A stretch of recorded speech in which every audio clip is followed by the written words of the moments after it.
Hello, everyone. Welcome back to our Colorado Rockies series here on Out of the Park Baseball. And it is February 29th, 2024 in the game. It's April 20th in real life, just one of the nicest days of the year.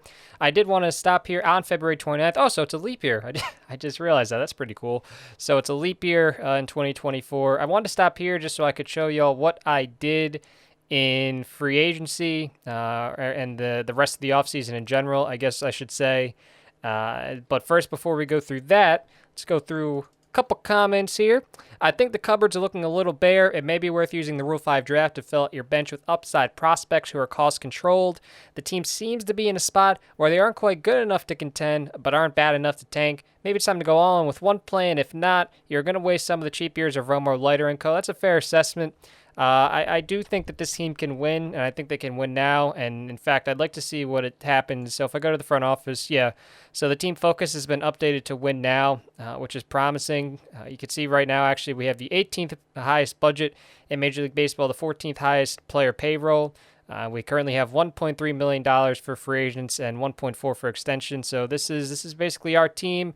And I'm excited about it. The lineup is probably the best lineup we've had since we started this save. The pitching staff, I'm confident in the bullpen, the rotation. We have guys here that I like. Whether or not they turn out to be good is another question altogether. But we do have Brandon Clark and Rogelio Delgado coming up through the system, which I'm excited about. So if some of these pitchers don't work, we at least have them coming up through the system so they can provide some reinforcements.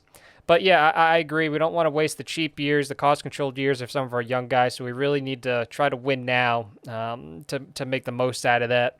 Word of warning, your owner will probably cut your budget at the beginning of the preseason. Hope not good luck. We were actually lucky that he did not. So we did have a little bit of money to spend on some free agents, which was good.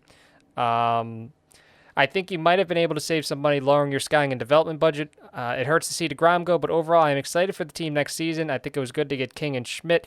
And if they don't work out, you got some good young arms coming up in a year or two. Yeah, exactly. That's exactly what I said. I am very excited about the Ohtani signing.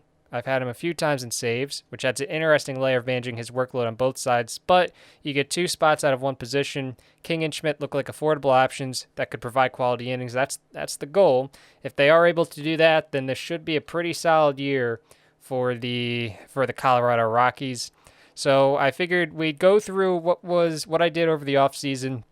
We'll start with the Hall of Fame voting results. So you can see Adrian Beltre just made it in. He got 75.7% of the vote. Mauer got 63.4% in his first year. Sheffield dropped off the ballot along with Jose Reyes, Mark Teixeira, Jose Bautista, Torrey Hunter, and Adrian Gonzalez. They all dropped off of the ballot. A lot of these guys here probably will drop off of the ballot eventually. As a Phillies fan, Jimmy Rollins got 23.9%. Chase Utley got 30.6%. So that's pretty cool to see. Abreu only got 13.4%. I wish that was a little higher. Here's the financial update. You can see that he didn't do anything with the budget. He didn't raise it, didn't lower it. So that is that. Jordan Hicks went to Minnesota. I took a look at trying to re-sign him, but he really wanted a multi-year deal from us. And yeah, I didn't want to go multi-year. I just wanted to try to get him on a one-year deal. And he was really adamant about at least two, and I didn't want to do that. But speaking of Hicks, I guess we'll go to the pitching staff. I did say we were going to get another reliever, and that reliever ended up being Matt Barnes. He's a neutral power pitcher. He sits at 96 to 98. Had a really solid season with the Yankees a year ago, albeit in only 13 games. He only pitched 15 and two-thirds innings. But in those innings that he pitched to a 2.30 ERA and a 3.20 FIP. 23 strikeouts to 11 walks. We'll see if this stuff plays as a member of the Colorado Rockies. I only signed him to a one-year deal worth $1.5 million, so definitely a little cheaper and less term than Hicks got, which is what was appealing to me. So just as a recap, this is going to be our rotation going into the season. We'll have Clevenger, Ohtani, Schmidt, Leiter, and King. And then in the bullpen, we'll have Diego Castillo, Lucas Gilbreth, Tommy Doyle, Matt Barnes, Jake Diekman, Mason Fox, Brett Conine, and Ryan Feltner. These are just guys that are up for spring training. So that's the pitching staff. We have a couple lefties in the bullpen. No lefties in the starting rotation, but I'm more okay with that. And in terms of the lineup, I'll go there now. We signed one bench guy, Aaron Altair. We got him on a minor league contract that will convert to a major league contract. Basically, I was just looking for someone that had a little bit of pop in the bat that also could play a solid defensive center field in case Robles went down for whatever reason. And Altair seemed to be the best option out of the very small group of names that I had to pick from. So he's going to be our backup outfielder. He put up 1.3 wins for the Memphis, I think they're the Redbirds in AAA last season in 2023. I'm not expecting a whole lot. He'll probably have a negative WAR, but I just needed some guy that could play a solid defensive center field mainly, and Altair was the guy. In the Rule 5 draft, we picked up a couple bats. One of them was Willy Calhoun. We picked him off in the Rule 5 draft from Texas, and he was in AAA the past couple of years. I kind of aimed more to try, because I got my defensive guys in Altair and Kyle Holder. I wanted to try to get some offensive firepower off the bench. I think that's something we had been lacking the past few seasons. So we get a guy in Willy Calhoun who can hit the ball pretty well. Defensively, he's not really very good. That's why I have him as the backup in left field and in the backup at designated hitter. He doesn't really have a lot of speed, but he does. It seems like he should be able to maybe hit the ball a little bit for us off the bench, which is what we need. And then we also got Jose Miranda, who we're going to have backup. He's never played first base before, but I think at 6'2", 210, he'll probably be able to do it pretty well. This is another guy, so Calhoun's a lefty with some pop off the bench. Miranda's kind of our righty that should provide some pop off the bench. He should be able to get on base pretty well. See, last year in AAA, we got him, I guess that's it is St. Paul because we got him from the Twins in the Rule 5 draft. He put up 1.2 wins and OPS close to 800. So I think our bench has some more offensive options coming off of it this year, just opposed to pure versatility or defensive options, which is good.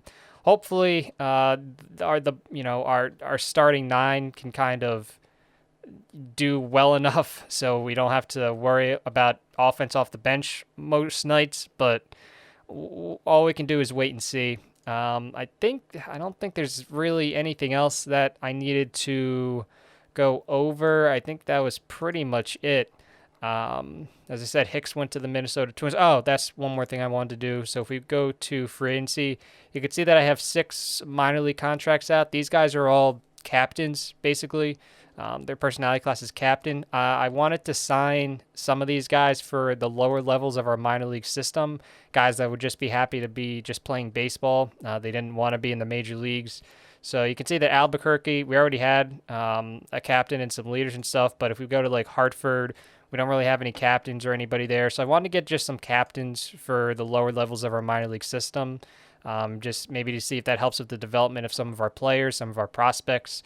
So we'll wait and see if that does end up happening, but that's why those 6 guys, that's why I have minor league contracts out. So they're going to go to different levels of my minor league system and hopefully provide a good example for the younger guys. So with all that said, we're going to simulate up to, I suppose, April. It looks like the season starts April 4th, I guess. Yeah, that has to be it. So we're going to start playing an American League team and the Angels, it would seem like. So I'll simulate maybe not to April 4th, maybe like 2nd or 3rd. And hopefully we don't get any injuries. Clevenger is only out for another 5 days, so he'll be able to get in a spring training workload and be ready for the start of the regular season. We're going to cross our fingers, hope we don't get any injuries, and I will be back. All right, it is the end of spring training, Wednesday, April 3rd. You can see that the Rockies went 14-14 in spring training this year.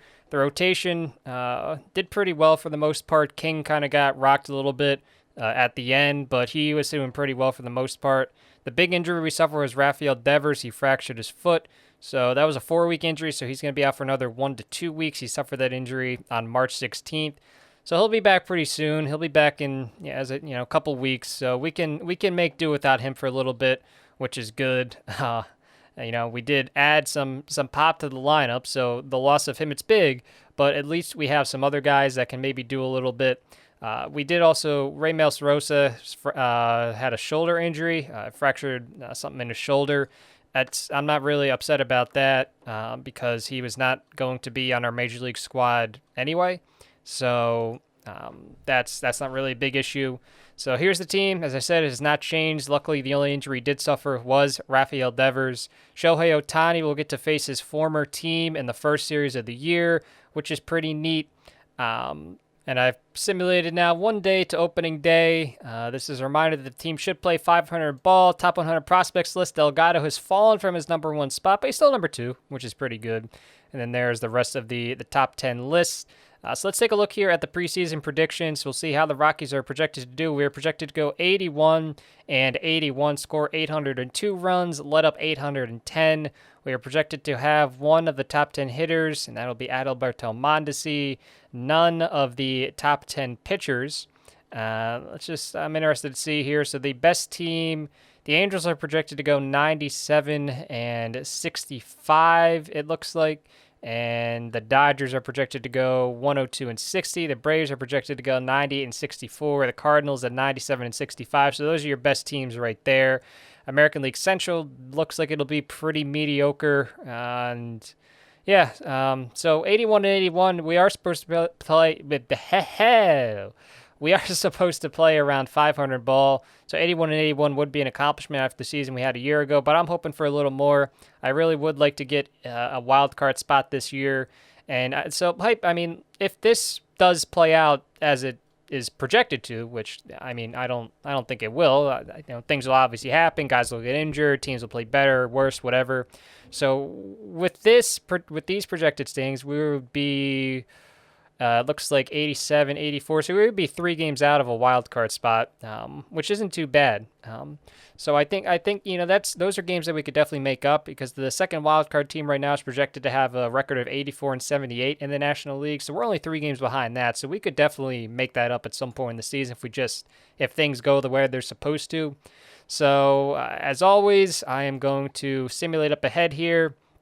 Actually, one more thing. We'll take a look here. Team chemistry. We have a few captains. We have a leader. We don't have any spark plugs or pranksters. Maybe I can look into that eventually if things are going kind of bad. Maybe the team is playing a little rough. In terms of staff rules, you can see our staff cohesion right now is ecstatic, which is good to see. So we're not feuding like we were at the start of last season. So I'm going to simulate up ahead here. We got 3 games against the Angels, 3 against the Giants, 3 against the Dodgers, 3 against the Reds, 3 against Miami, 3 against the Nationals, 4 against Miami, and then we end the month with a 3-game set against the Dodgers. So we'll go to May 2nd. We'll see how the first month of the season goes for your Colorado Rockies. Hopefully we're playing around 500. Hopefully we get off to a solid start. The guys perform well. Keep your fingers crossed. All right, it is May 2nd. The Rockies 9 and 16, 6 games behind the Padres in a surprisingly really, really bad NL West. The Dodgers are 8 and 16 right now, and 5 games back in the wild card race. I realized I did not show what the teams had done in our division in the offseason. So if we take a look at the Padres here, this is what their lineup is looking like. Right now, they are 2nd in runs scored through the first month of the season, 8th in OPS, and It does still seem to be the same. They have kind of been promoting from within and using the guys that they have. They did get Marcana from outside the organization. Urshela they got from the Yankees at some point. They signed Taylor. He was with the Marlins for the past couple seasons, but the pitchers kind of all seem to be from the organization. Although I see Anthony Bass, who didn't have the best season for us, he's done very well at the Padres so far, so that must be nice. I'd like to see why the Dodgers are doing so bad. I don't know, maybe if they're not really even dealing with injuries either. They're just really, they're struggling. The pitching staff has been really bad. Surprisingly, Bueller has struggled. Caleb Ferguson, Dustin May, Kershaw's really struggled so far. He's 36 years old at this point. There hasn't been a really good starting pitcher for them yet so far this year. The bullpen's been really bad too. So that's their issue. The lineup has been really good. I say really good. They have Giancarlo Stanton now. They had him last year. So it's really just the pitching for the Dodgers. The Giants are 9 and 17. Seems like they're dealing with a lot of injuries, which makes sense. Looking at the lineup is really everything about the Giants right now is really, really bad. Lineup's not scoring. The pitching's not great. And then if we take a look at the Diamondbacks, their offense is not very good. The rotation, it's okay. Spencer Howard's not doing too well. Bullpen's got some pieces. But, for the most part, the National League West is really bad this year. So that's a positive for us in that if we can get things going, that'll be good. Let me just take a look here. Front office staff roles, we're still good. It was an uneven month for the Colorado Rockies in April. We got swept by the Angels to start the season, which I wasn't too upset about because the losses were close, and the Angels are projected to be one of the best teams in the league this year. And then we came back strong over the next 9 games. You could see we won a series against the San Francisco Giants. I almost said 49ers. I don't know why. My head is in NFL draft mode. We swept the Los Angeles Dodgers, and then we won 2 out of 3 against the Reds. So we went 7-2 there over a 9-game stretch, but now we have been on a really, really bad skid recently. We got swept by the Marlins. We lost 2 or 3 to the Nationals. We got swept by the Marlins again in a 4-game series, and we just lost 2 of 3 to the Dodgers. So that would have been 5 losses, 10 losses, 11. So that's we just went 2-11 over our last 13 games after, for all intents and purposes, a pretty solid start. As I said, the good thing is that this division is really bad right now. So hopefully it kind of continues on like that throughout the rest of the season. Hopefully the Dodgers don't get their pitching staff in order, and we can kind of just have to worry about the Padres. 5 games out of a wild card spot at the end of April isn't terrible, but I was hoping, for a little bit closer to 500. If we take a look here at the lineup through the first month of the season, Nick Madrigal has been really, really good. He's not a power bat, but he's still OPSing over 1,000, an OPS plus over 170. He's already close to a 2-win player through 1 month of the season. He's stolen 5 bases. Tapia has done pretty well this season too. On the back of a 446 BABIP, he's OPSing at 949, 367 batting average. He's been close to a 1-win player. Ohtani, as a batter, has OPS close to 900. Franmil Reyes has done really well. He's leading the team in home runs with 6. Devers got a late start to the year, but I think he's still kind of trying to get his timing back. His OPS is close to 800. So hopefully he can kind of get things going here. His on-base percentage is really, really bad, so hopefully that improves here. 16 strikeouts to 3 walks. That's not good. Hopefully that kind of rectifies itself as the season goes on. Victor Robles right now is 727 OPS, which is better than what Bader was giving us a season ago, which is what I said. Like, if Robles can just be better than Bader with the bat defensively, I think he'll be okay. So, I mean, if Robles can get back to that 920 mark he gave with the Nationals, that'd be kind of cool. A 400 BABIP that season, but still, that would be pretty cool. Alberto Monday has had a really slow start to the season, which I was not expecting. A 650 OPS. He only has a 270 on base percentage. He's stolen 7 bases, but I'd really like to see him kind of be more consistent at the plate. Drew Romo, a 600 OPS for a catcher. That's not super great, but hopefully he kind of, he's only 22 years old. This is kind of like our long-term guy, so hopefully he can kind of get things going. Rhys Hoskins has been our worst batter. It's not even close. So that contract I gave him is not looking to be very good. The BABIP is really, really, really low. He's only hitting a $133. He has a strikeout percentage of 33.3%, which is way above what he's done in the past. So I'd like to think that regression to the mean is coming and that he'll be better, but the only thing we can do is hope. In terms of the pitching staff, if we go, you can see that Clevenger, he started off the season really well, and then he just got rocked recently by the Dodgers. So that's why his ERA is kind of inflated. His FIP is 4.40. Shohei Ohtani as a pitcher has started well so far. 4.50 FIP isn't super great, but the 3.58 ERA, I'll take that. 32 strikeouts to 11 walks. Clark Schmidt, he really struggled early on. He's trying to get better, but it has not been the best start to his Colorado career so far. He's had 5 starts, and in 4 of them, he's allowed 5 runs. Not all of them have been earned, but not the greatest start for Clark Schmidt. Jack Leiter has been okay. At 24 years old, he's pitched to a 4.67 ERA, a 4.53 FIP. So they're each about a run higher than they were in his debut a season ago. We'll see if they go down a little bit. A lot of that's coming from this bad start he had against the Marlins on the 25th. When he allowed 5 earned runs in just 3 2/3 innings. Other than that, he's been pretty solid all throughout. He just walked 5 guys against the Dodgers. That's not good. We don't need to do that, but he wasn't really having any walk issues in the other starts. And in terms of Michael King has been pretty much our best starter, which is good. We need that, although he did just pitch a third of an inning against the Marlins. I don't know what that's about, but hopefully it's nothing too bad. I mean, it says he's healthy, so maybe he just had something tweak, but now he's okay. The bullpen, Diego Castillo, has been really, really bad so far. 13 strikeouts to 2 walks, but he's allowed runs in a lot of his appearances so far. His FIP is only 4.61, though. That's a big, big disparity. So hopefully he can kind of get it together. Gilbreth has struggled to start the year. He's kind of alternated bad and good performances. So hopefully he can show a little more consistency. Jake Diekman has been really bad too. His FIP is 5.12. He's a lot of runs as well. I don't like to look too much into how things go a month in, but hopefully it gets a little better because we need the pitching staff to just be like a little better. If the pitching staff can just be a little better, I think that we can contend for a wild card spot, but we need the pitching staff to kind of just battle through.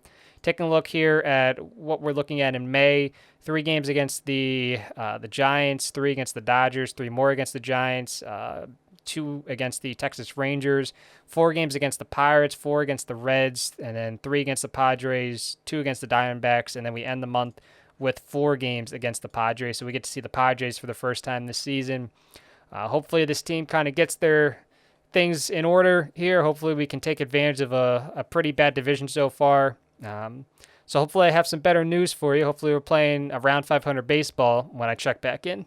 All right, it is Monday, June 3rd. Your Rockies 25-28. We are 5.5 back in the NL West, and we are 4.5 back in the wild card race. The Dodgers have gotten things figured out. They played really well. They were 8-16 at one point, and now if we go to take a look at their schedule, they had a pretty good month of May. They only lost 1, 2, 3, 4, 5, 6 times in May. So they really turned things around. They went 23-6 in the month of May after starting 7-16 in April.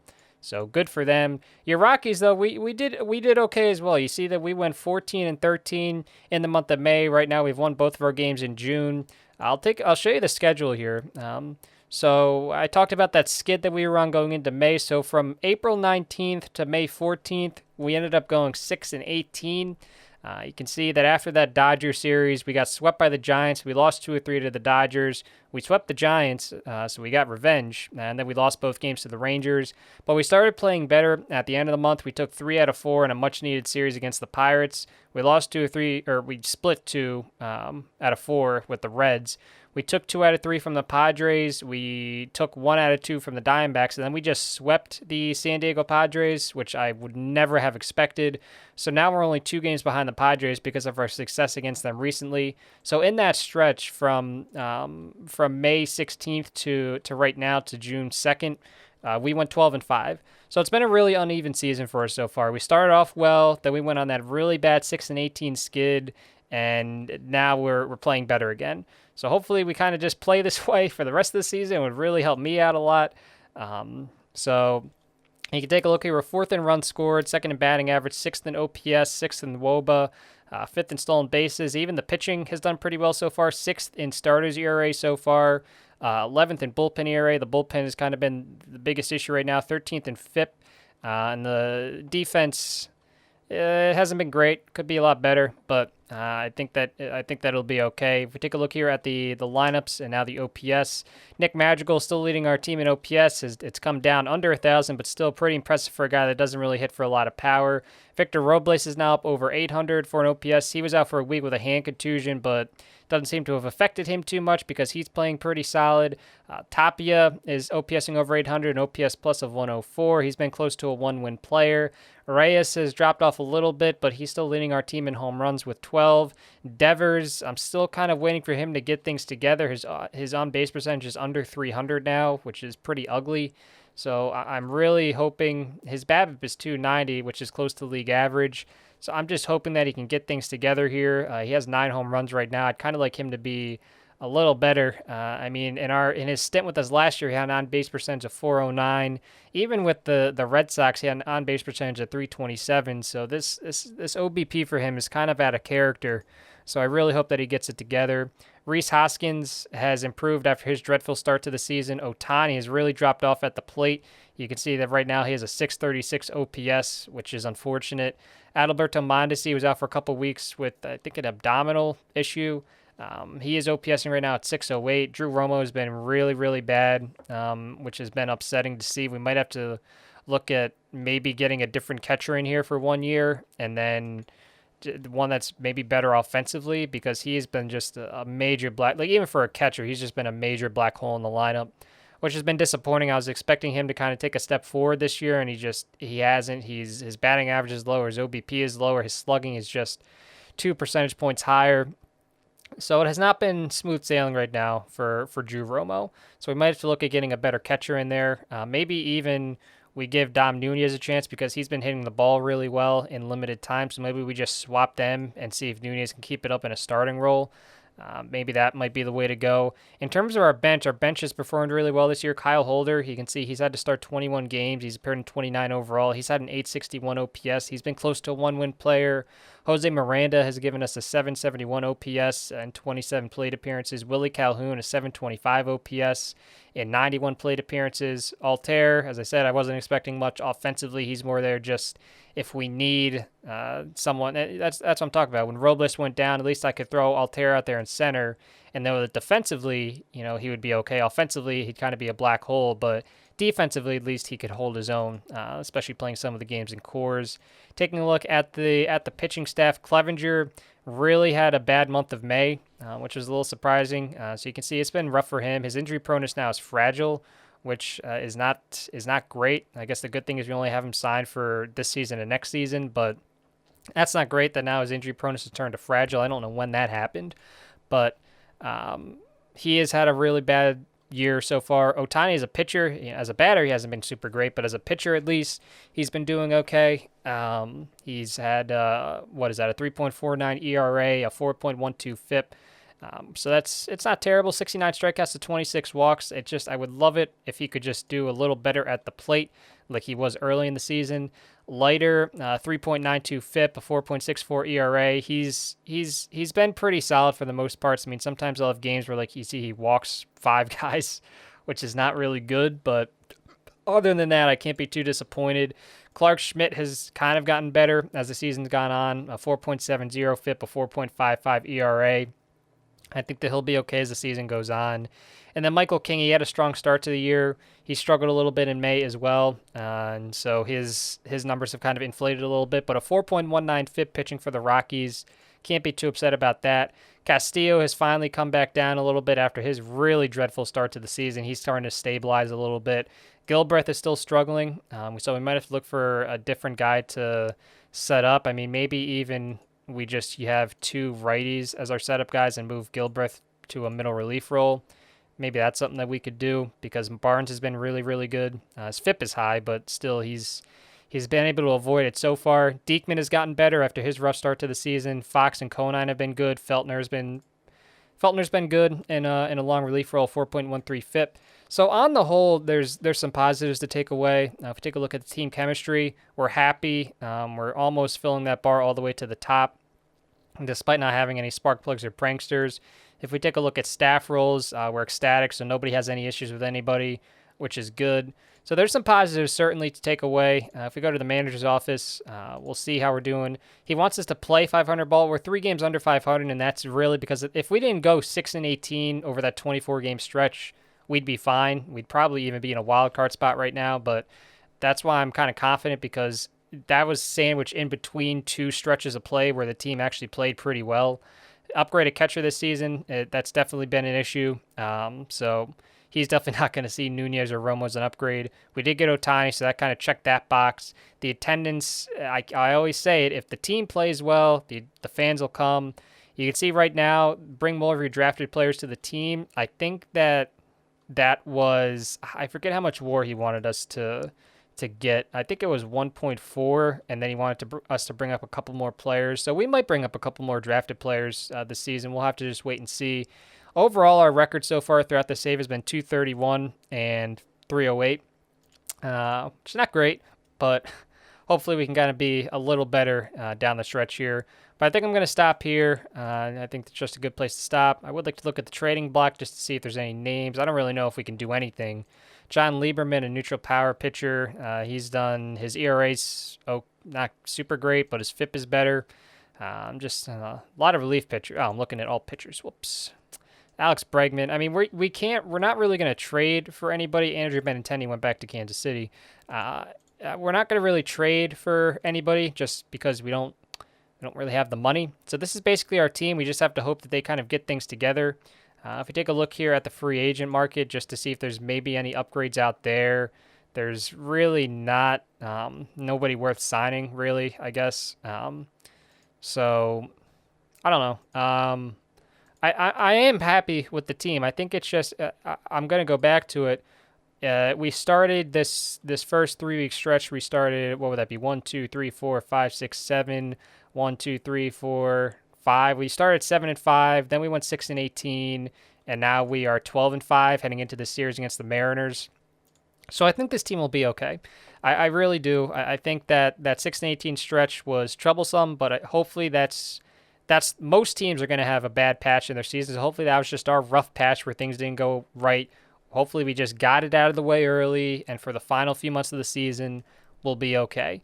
Because you can see the division, it's still not really that good. I mean, the Dodgers are kind of, they're 31-23, but they've played a lot better recently. So I don't think we're going to win the division, but I think we can definitely get a wild card spot. You can see that, as I said when we came back, we're only 4.5 out of a wild card spot. So we're not out of the playoff race by any means. We have winnable games coming up, and I really do think this team has what it takes to do what they need to do and to make a playoff push. I mean, I think Mondesi will be better. I think he'll get better as the season progresses. He's not a 600 OPS player. He hasn't done that if we go to his batting stats, last time he had a 600 OPS at the major league level was 2016, 2017, when he wasn't even a full-time starter. So this is really out of character for him. I think that he'll be better eventually. And the same thing with Reese. I think that he can get his OPS back up over 700 and hopefully close to 800 would be good. So, I mean, we did sign him to that contract, so hopefully he starts playing a little better. So I want to thank you all for watching. Next episode, we will get to the draft, and I think we have the 5th pick. I'm pretty sure we have the 5th pick. So I'm excited about that. We should be able to get a good player with that 5th overall pick in the Major League Baseball draft that is coming up on July 11th. So we'll see if there's anybody. Well, actually, we can't sign any international free agents because we don't have any money. So we're just going to go right over that. We're going to get to the first-year player draft, all-star break. As I said, I don't really know if we're going to make any trades just because we don't really have the money. So we might just be kind of breezing through this season. I guess I can actually, I'll show you guys the prospects in the next episode. I think that'll be a good way to start. So if you have any comments, be sure to leave them. We'll go over them in the next episode. I want to thank you all for watching. Thank you all for all the support. And I'll see you guys again next time.